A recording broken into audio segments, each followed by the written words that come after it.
어설프게 부산 MBC에서는 그동안 잘 조명되지 않았던 노인 성폭력 문제를 기획 보도했었습니다. 노인 성폭력 범죄 유형과 실태, 가해자 처벌과 범죄 예방 미흡 등 구조적 문제를 파헤치십니다. 그래가 전국 첫 실태 조사, 지원책 등을 이끌어냈는데요.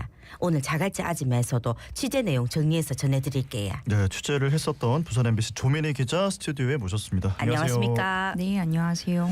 예, 조 기자, 잘 조명되지 않던 좀 음지에 있던 문제인 것 같은데 노인 성폭력 문제 취재하게 된 그 계기가 궁금합니다. 제가 기자 지망생 시절에 69세라는 영화를 봤었습니다. 한 여성 노인이 간호조무사로부터 성폭행을 당하고 이제 사회적 편견에 2차 가해까지 당한 내용이었는데요. 그때 당시 이제 기자가 되면 이걸 기사화 한번 해보고 싶다라는 생각을 했었고, 그 뒤에도 이제 사건 발생 위주의 짧은 기사만 나왔고 기획 보도가 나온 적은 없었어요. 그래서 제가 한번 취재를 하게 됐습니다. 예, 먼저 취재팀이 지난 3년간 노인 성범죄 1심 판결문 전체를 분석했는데요. 판결문을 통해 볼 수 있는 노인 성범죄 실태 어땠습니까? 가해자의 58% 그러니까 절반 이상이 이웃 주민이나 경로당 회원같이 가까운 지인이었고요. 그리고 장소에서 가장 많은 비율을 차지했던 게 피해자 집이었습니다. 그러니까 저희는 이게 아무래도 노인 5명 중 1명이 혼자 사는 이런 사회 현상과도 연관돼 있다라고 해석을 했는데, 혼자 살고 또 정신적으로 육체적으로 취약한 부분을 잘 알고 있는 사람이 이런 범행을 저지른다는 거죠. 네. 저희 노인 성범죄가 보니까 굉장히 좀 증가세더라고요. 통계적으로 살펴봤을 때 어떻습니까? 60세를 넘는 성폭력 피해자가 2022년에 844명입니다. 이게 10년 사이에 177%는 건데요. 예. 같은 기간 동안에 60세 이상 인구 증가율은 60.3%입니다. 그래서 범죄 증가 속도가 훨씬 빠른 거죠. 예, 다만 이 통계도 정확하지 않은 게 노인 성폭력과 관련된 제대로 된 통계도 관련 예산도 거의 없다고 하더라고요. 예, 금방 말씀드린 거는 경찰청 통계고요. 근데 네. 이게 기관마다 다릅니다. 이 보건복지부가 갖고 있는 노인 성폭력 통계는 이 보호자에 의한 그 학대, 성학대만 다루고 있거든요. 그러니까 앞서 말씀드렸던 이웃 주민 같은 지인은 다 빠지는 거죠.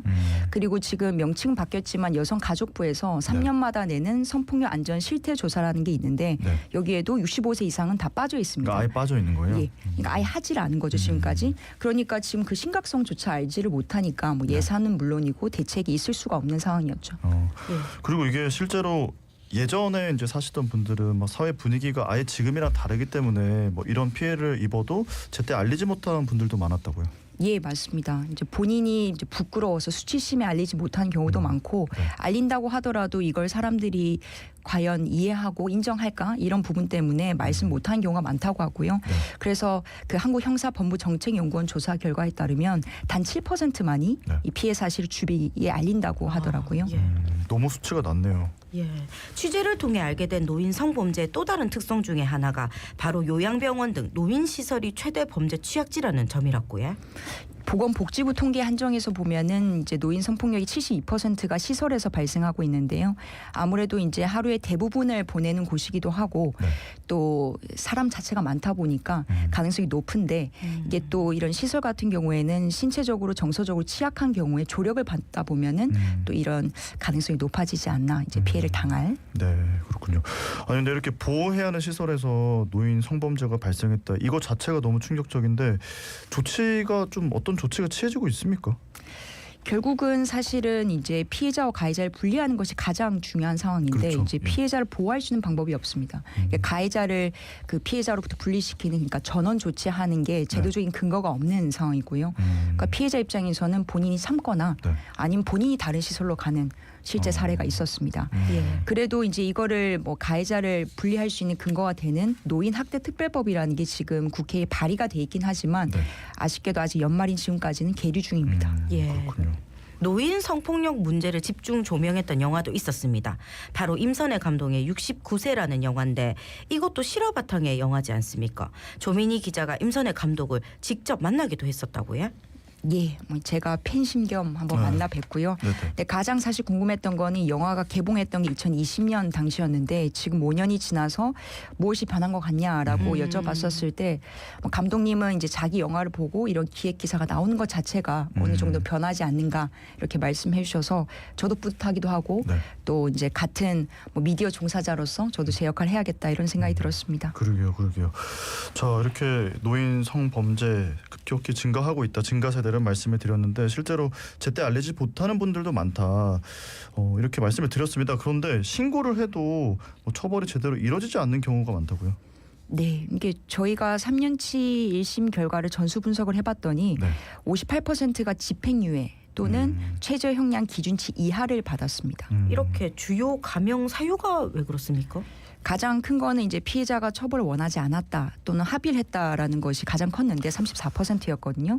근데 이제 문제는 이게 이제 피해자의 특성을 고려하지 않았다라는 거죠. 네네. 노인 같은 경우에는 이제 자녀가 합의를 대리하는 경우가 있기 때문에 네. 정말 본인의 의사인지가 좀 애매한 경우가 있고요. 그리고 오히려 이제 피해자가 아니라 가해자가 노인이라는 경우로 그 형량이 줄어드는 모순적인 사례도 43건 정도 있었습니다. 아, 그렇군요. 아니 근데 가해자가 노인이어서 형량이 줄어들었다? 이거는 좀 이해가 안 되는데 법적으로 문제가 있지는 않습니까?